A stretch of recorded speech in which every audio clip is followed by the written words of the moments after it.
हरिद्वार के प्रेमनगर आश्रम में आज 3 दिवसीय Bharat development and scheme Himalayan MSME expo का शुभारंभ हुआ। 3 दिन चलने वाले इस एक्सपो में देश के कोने कोने से करीब 180 कंपनियों के साथ साथ भारत सरकार और उत्तराखंड सरकार के विभिन्न विभाग प्रतिभाग कर रहे हैं। एक्सपो का उद्घाटन उत्तराखंड सरकार के राज्य मंत्री ऋषि कांडपाल ने किया। इस मौके पर उन्होंने कहा कि इस तरह की प्रदर्शनियों से पूरे भारत के कृषि उत्पादों के बारे में जानकारी प्राप्त होती है, जो हमारे प्रदेश के लिए भी बहुत उपयोगी सिद्ध हो सकती है। अलग अलग प्रदेशों से आए विभागों द्वारा आपसी सामाजिक से बनाकर वहां के कृषि उत्पादों को अपने प्रदेश में भी विकसित किए जाने की संभावनाएं देखी जा सकती है। प्रदर्शनी के आयोजन भारत बालियान ने बताया कि प्रदर्शनी में भारत के विभिन्न प्रदेशों की कंपनियों और अलग अलग राज्यों के स्टॉल लगाए गए हैं, साथ ही केंद्र सरकार के भी स्टॉल लगाए गए हैं। इसके साथ ही उत्तराखंड की धामी सरकार द्वारा पिछले 08 सालों में किए गए कार्यों को प्रदर्शित करने वाले स्टॉल भी इस प्रदर्शनी में लगाए गए हैं। खबर हरिद्वार से सोनू कुमार। कितनी उपयोगी है इस तरह की बहुत उपयोगी है जन जन के लिए। एक सुलभ से पता चल जाता है कहाँ क्या हो रहा है पूरे देश में, जो भी हम इसकी जानकारी हमें मिल जाती है। किसानों को भी बहुत फायदा होगा इसमें, सभी लोगों को, हम लोगों को भी बहुत चीज़ नई नई आज ही पता लगी है कि कहाँ क्या हो रहा है, कहाँ से क्या हो रहा है। बहुत उपयोगी है और मैं उत्तराखंड सरकार अपने धामी जी का बहुत बहुत धन्यवाद करता हूँ। उन्होंने इस टाइप से एग्जीबिशन लगाने की हमें परमिशन दी है और ये लगाने वालों को बहुत से बधाई है, बहुत सारा धन्यवाद। बहुत अच्छा रुझान आप देख ही रहे हैं, अभी लगभग 2 घंटे हुए शुरुआत हुए तो किस तरह से क्राउड आ रहा है और पूरे देश भर से क्राउड आ रहा है। और उपयोगी तो अपने आप में है, आयुर्वेद और ऑर्गेनिक सेक्टर है, तो हमेशा हमारी कोशिश रहती है इस एग्जीबिशन के माध्यम से आयुर्वेद और ऑर्गेनिक सेक्टर को बढ़ावा दिया जाए। और लगभग गवर्नमेंट के जो 30-40 डिपार्टमेंट PSU यहाँ पे पार्टिसिपेट कर रहे हैं, उनका भी मकसद यही है कि गवर्नमेंट की जो स्कीम है वो पब्लिक तक पहुँचे और ग्राउंड लेवल पे उनका काम हो।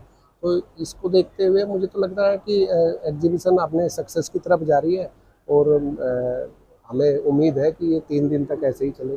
कहाँ से स्टॉल लगे हैं और कहाँ से जो स्टॉल लगाने के लिए आए हैं? देखिए, इसमें लगभग 12 से 13 स्टेट से हॉर्टिकल्चर डिपार्टमेंट पार्टिसिपेट कर रहे हैं। जैसे साउथ से भी मैं बात करूँ, तमिलनाडु, तेलंगाना, केरला, और अगर नॉर्थ ईस्ट में आप आ जाओ, त्रिपुरा, मिजोरम, मेघालय, ऐसे ही करके लगभग 12-14 स्टेट से लोग पार्टिसिपेट कर रहे हैं। हॉर्टिकल्चर डिपार्टमेंट स्पेशली पार्टिसिपेट कर रहा है। उसके साथ साथ में गवर्नमेंट ऑफ इंडिया से मिनिस्ट्री ऑफ साइंस टेक्नोलॉजी के सर्वे ऑफ इंडिया CSIR ये लैब पार्टिसिपेट कर रही है। और उसके साथ साथ में मिनिस्ट्री ऑफ MSME की तरफ से 60 स्टॉल यहाँ पे लगवाए गए हैं, जो अपने ज़्यादातर उत्तराखंड के उत्पाद हैं, ऑर्गेनिक और आयुर्वेद को लेकर।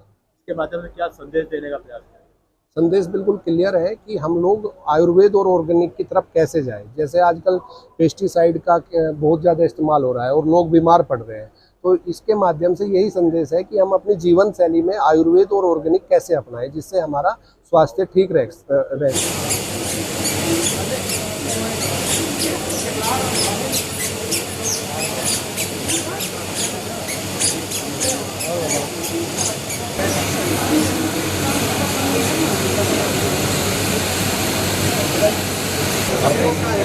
पीछे भैया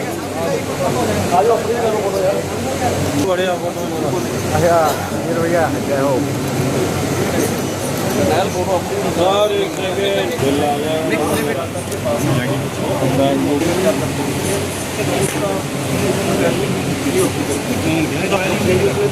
बनानी है, उसका टाइम बच जाएगा।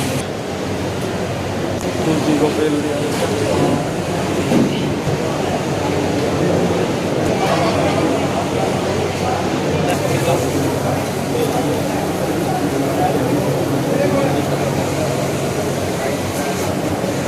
इधर आजू साथ में काली मिर्च में ना, काली मिर्च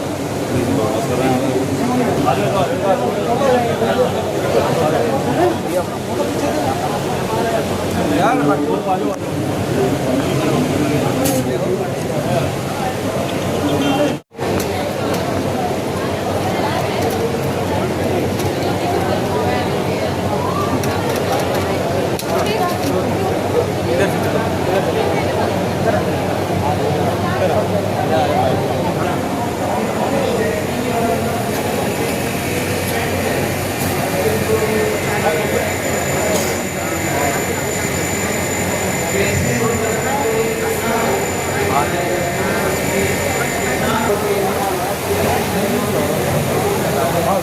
है।